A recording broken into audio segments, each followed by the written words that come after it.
Who am I? Who else is there? The aircraft cracked in half, a seed pod giving up its spores, an egg yielding its mystery. Two actors, prancing Jibril and buttony-pursed Mr. Saladin Chamcha, fell like titbits of tobacco from a broken old cigar.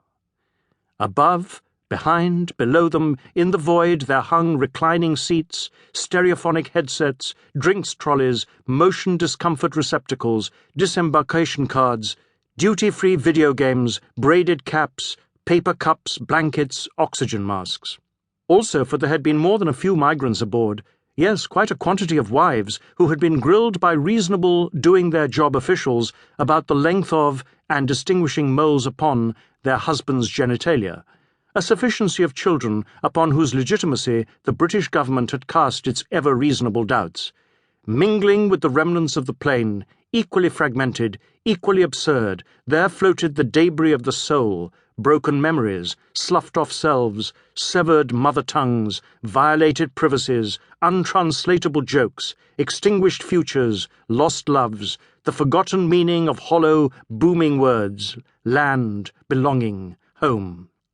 Knocked a little silly by the blast, Jibril and Saladin plummeted like bundles dropped by some carelessly open-beak stork, and because Chamcha was going down head first in the recommended position for babies entering the birth canal, he commenced to feel a low irritation at the other's refusal to fall in plain fashion. Saladin nosedived, while Farishta embraced air, hugging it with his arms and legs, a flailing, overwrought actor without techniques of restraint. Below, cloud-covered, awaiting their entrance, the slow, congealed currents of the English sleeve, the appointed zone of their watery reincarnation. "Oh, my shoes are Japanese," Jibril sang, translating the old song into English in semi-conscious deference to the uprushing host nation. "These trousers English, if you please. On my head, red Russian hat. My heart's Indian for all that."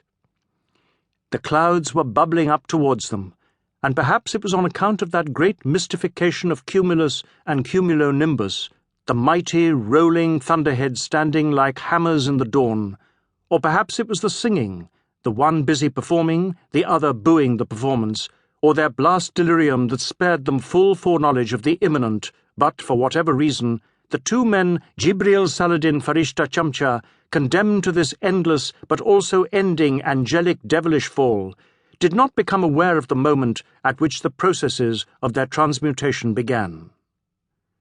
Mutation? Yes, sir, but not random. Up there in airspace, in that soft, imperceptible field which had been made possible by the century, and which thereafter made the century possible, becoming one of its defining locations, the place of movement and of war, the planet shrinker and power vacuum, most insecure and transitory of zones, illusory, discontinuous, metamorphic. Because when you throw everything up in the air, anything becomes possible. Way up there, at any rate, changes took place in delirious actors that would have gladdened the heart of old Mr. Lamarck. Under extreme environmental pressure, characteristics were acquired. What characteristics? Which? Slow down. You think creation happens in a rush? So then, neither does revelation. Take a look at the pair of them. Notice anything unusual? Just two brown men falling hard. Nothing so new about that, you may think. Climbed too high, got above themselves, flew too close to the sun. Is that it? That's not it. Listen. Mr. Saladin Chamcha, appalled by the noises emanating from Jibril Farishta's mouth, fought back with verses of his own. What Farishta heard wafting across the improbable night sky was an old song, too, lyrics by Mr. James Thomson, 1700 to 1748. "At heaven's command," Chamcha caroled through lips turned jingoistically red-white-blue by the cold, "arose from out the azure main." Farishta, horrified, sang louder and louder of Japanese shoes, Russian hats, inviolately subcontinental hearts, but could not still Saladin's wild recitals, and guardian angel sung the strain.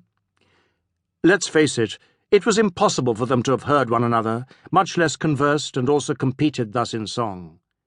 Accelerating towards the planet, atmosphere roaring around them.